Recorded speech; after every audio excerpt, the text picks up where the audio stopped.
I know a lot of you who have come in here, some of you have got notepads, some of you got your cell phones, where you will be writing down some interesting conversations that's going to be happening here as a part of our panel. So as you see these chairs come in, let me give you a quick context of what our first panel is going to be about. It's going to be about scaling Indian climate innovation. So please help me welcome on stage our moderator for our first panel, partner, strategy, Stride Ventures.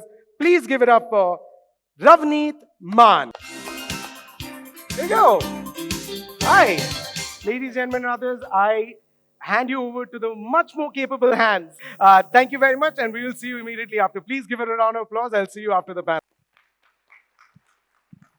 May I invite Rajat Verma, the visionary behind Lohum. Lohum's at the forefront of innovating, new strides in terms of battery lifecycle management and manufacturing of lithium ion as well. Take your pick.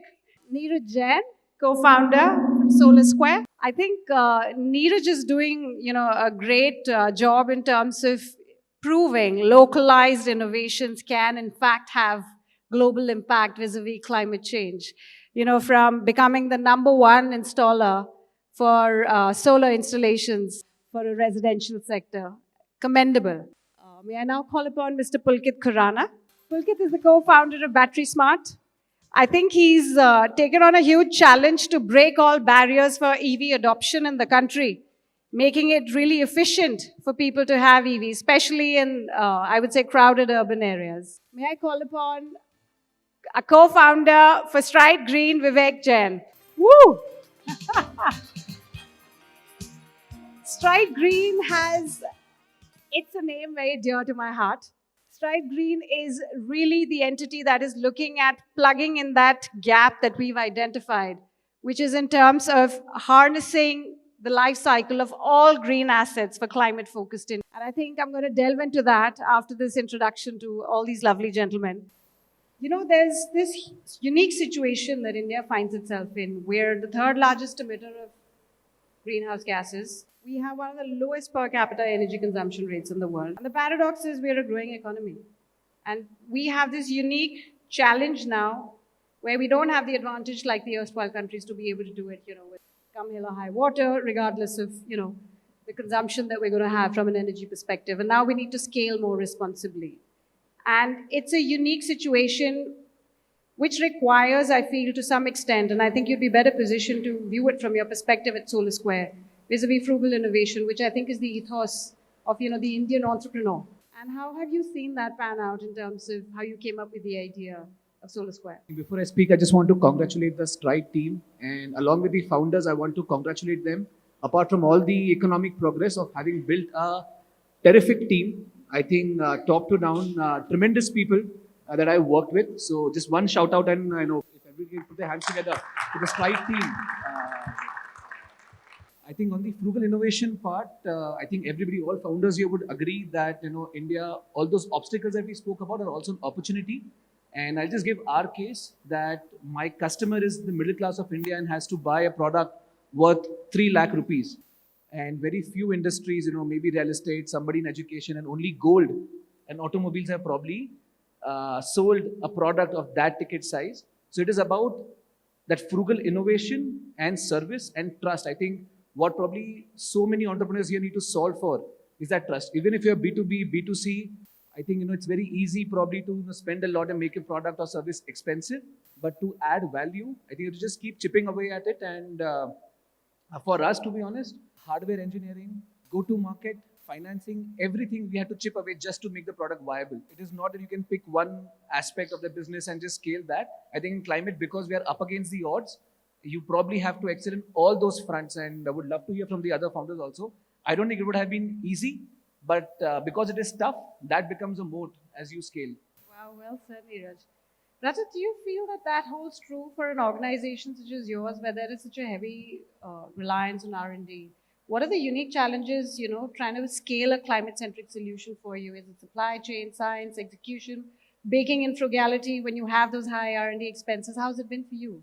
It's not very easy, right? We're talking about a nation where startups generally were associated with the software sector, were generally associated with the tech sector, which was essentially, as a lot of us like to say here, which was about digital stuff, which in our industry we say the bit stuff. We do a lot of atom stuff, which means we really move real things. We don't just move virtual stuff. In that scenario, how do you go about doing this? It comes with its own set of complexities around finding talent, which is the most difficult bit in this industry. I was just reading some statistics. We are basically in the business of production of critical minerals, which are needed for energy transition.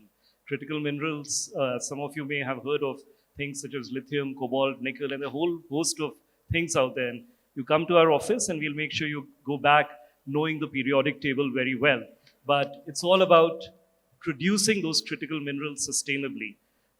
Finding that talent is not easy. What we read was this industry needs about 1.6 million people over the next 5 years. Where are those people going to come from who are well educated? Are the universities really training them to become a good contributor to the industry on day one? Or does the industry need to go and build a training program? Or is this going to be a collaboration between academia, industry, and the government? These are all questions which have not been addressed very well, and not just in India. The problem is very much there in every part of the world. Just to give you another anecdote, welding, which is a very critical part of this entire manufacturing business, which is needed for energy transition. Last year, India, a country of 1.4 billion people, had a shortfall of 200,000 welders in India. Imagine, in such a large country, you cannot find people with the most basic skill set. And the problem amplifies if you go to other nations. There are just not enough talent available. So I think by far the biggest challenge is identifying talent, training talent, grooming talent, keeping the talent up to speed with the industry, which is an industry which is changing every day, every minute, every second. Of course, once you get the right talent, I think everything else becomes a virtuous circle or virtuous cycle of sorts, right? You get the right talent, you do the right innovation, you find the right investor, you get the right investment.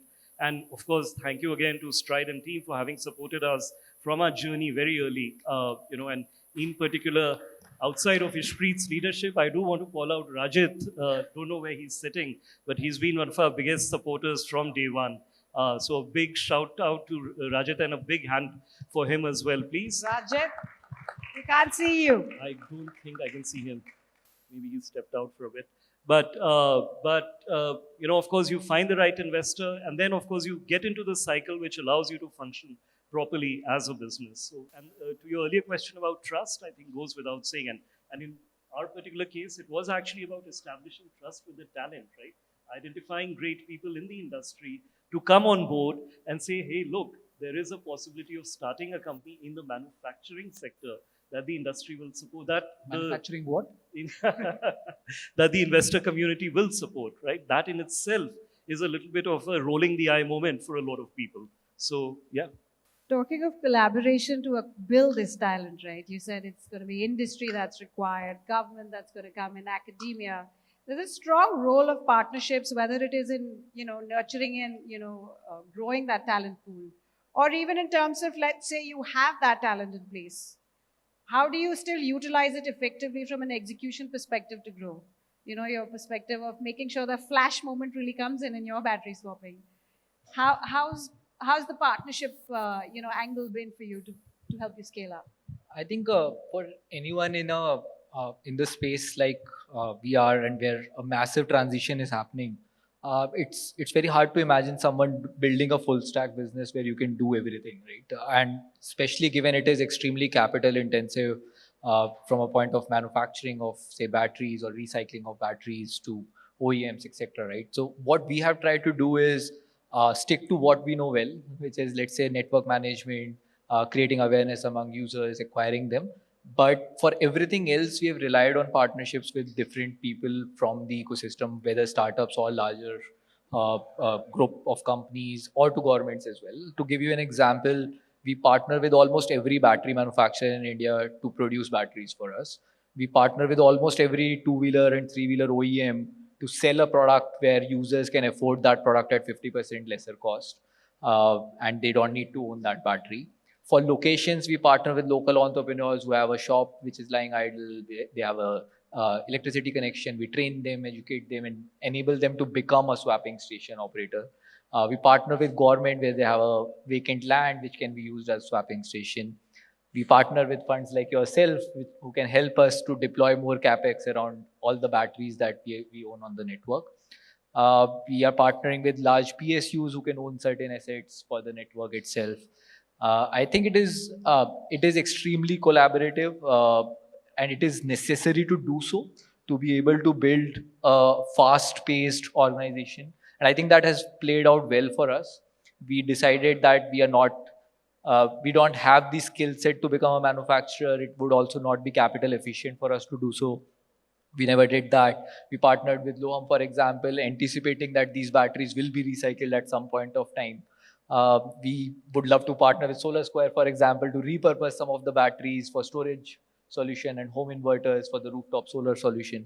So I think it is about finding people and companies who have the talent, as Rajat would say, to do something which could be beneficial for your users or your business as well. In the last 4 years, we've been able to create this new category, bring it mainstream where people are talking about swapping. That was not the case when we started. In fact, 2019-20, the discussions were whether EVs will happen. But things have changed very quickly, thanks to also strong tailwinds from government pushing this sector and everything on the climate change. But at the same time, a lot of innovative companies have come up who have helped us reach there. Right? I think we are always on the lookout for great teams, great talent, whether in-house or not, who we can rely on to kind of grow our business. Thanks, Pulkit. So I think what I'm picking up theme is there's people, there's frugality and partnerships. There's a lot that's happening in the battery EV space and the solar space as well, right? These sectors have emerged as the stalwarts in terms of climate innovation vis-a-vis the Indian startup landscape. But I feel there's a lot more that can be done in terms of unlocking innovation and synergies across other ancillary sectors related to these. And how do you see Stride Green coming into that, Vivek? Thank you so much, everyone, for coming us and celebrating with us this event. From a energy perspective, if you look at it, it's largely a high-intensive, capex-intensive business, and where definitely there is a leverage which is required. That's why you will see in the energy business, a lot of debt would be required, and debt and equity combined would make the right use case for the businesses that we want to scale. And we at Stride, what we have been doing, I think 2 years back, I remember Ishpreet said that we would be, doing close to 100 crores in clean tech. And last we counted, earlier this year, we have committed close to $150 million already in the clean tech space. And when I say clean tech, large portion of it would be obviously EV and solar.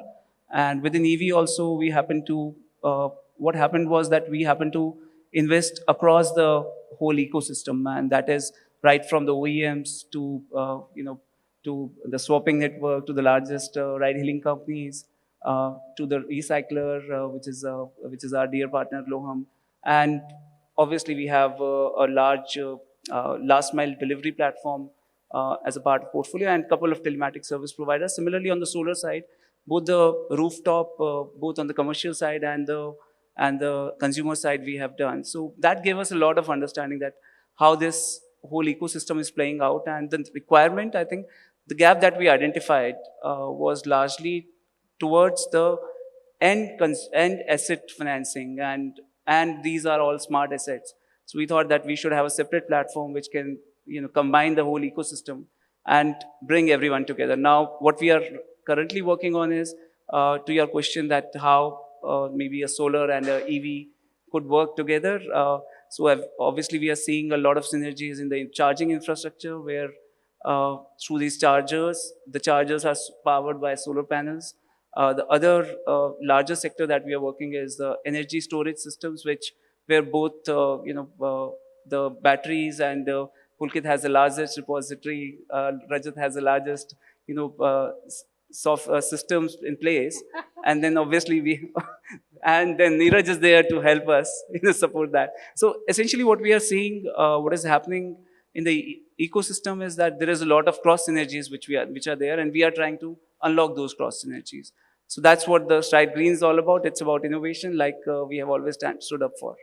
I know we're almost at time and we're running behind schedule, but if I were to just ask you one sentence or one word in how your organization can really change the climate landscape in the next 5 years, how would you envision it?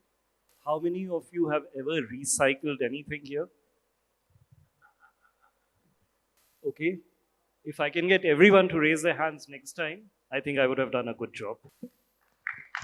Wonderful. So my team has a very simple goal. We need to solarize 2 million homes, reach about 1 crore individuals, and that will offset 1% of India's carbon emissions target by 2030. So that's a very simple, North Star for our team. 1% of India's carbon emissions target.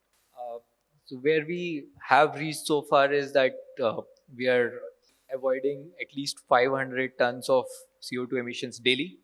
We are powering more than 3 lakh kilometers daily through our batteries, but we are still barely 1% of the market that we are serving. So long way to go, but hopefully we can at least reach a 10x level, and I can quote a 5,000 number next time. Godspeed. I'll be a little biased, but I think Stride Forward is the right place because you have all the ecosystem players, and we just need a collaboration to happen. Wow.